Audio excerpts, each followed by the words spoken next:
living. In my last video, someone asked me if they should travel alone or with their spouse and kids.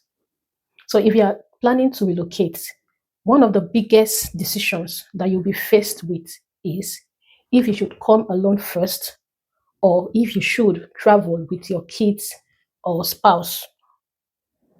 If you're coming with your spouse, the transition may be smoother because one person can work or study while the other person stays home to care for the children. But if you are traveling alone with kids, the responsibilities multiply fast. So you need to consider some following things. First, are your kids old enough for school or daycare? Children below school age, under 4 or 5, depending on the province you'll be residing in, we need full-time care. Can you afford daycare?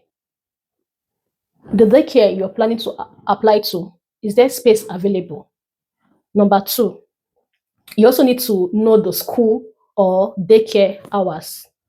If your child is of school age, you need to check the school hours because many schools close as early as 2:15 p.m. Sometimes they might close for PD days, that's the professional development days, or during stormy weathers, the school may shut early or even cancel entirely. If this schedule does not work for you, you might need to consider day homes or after school care. You just have to be prepared. Personally, for me, my kids attend after school care, which follows the school calendar. The only difference is the after school care opens in the afternoon. So, and that is only when the school is open. So if the school is closed, so is the aftercare, meaning I have to stay home. If you are relocating with a toddler, you need to plan ahead and secure care options early.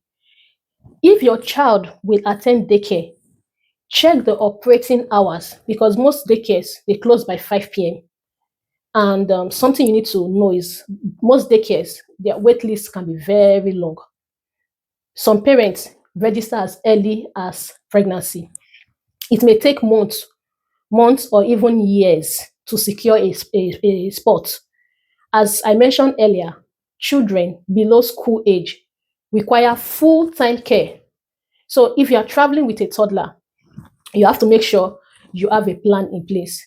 Bear in mind that setup may vary in larger cities. So it is important for you to find out what is available for you where you live or where you're going to live. Another thing or another point you need to consider is what happens if your child is sick. If you are doing this now, God forbid, please stop it. Let us be real. At some point, your child will fall ill.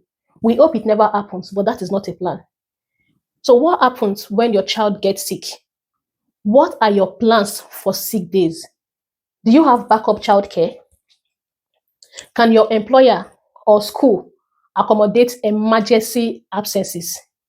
Thinking ahead can save you from stress later. So, if you do not have answers to these basic questions, or maybe you're unsure, I would advise that you consider coming alone first. It's okay. It's not abandonment. It's called strategy. It is a strategy.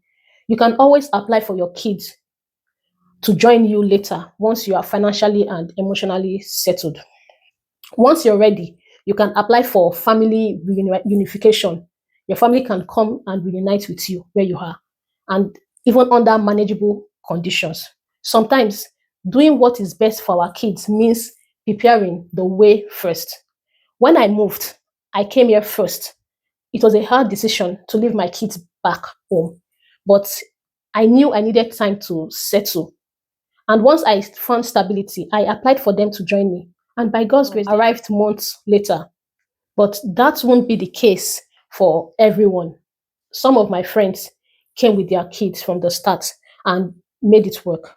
Others are still trying to reunite with their families, even after several years. In my next video, I will walk you through exactly how I applied for my children to join me after I arrived. Remember, being strategic now sets you up to thrive later.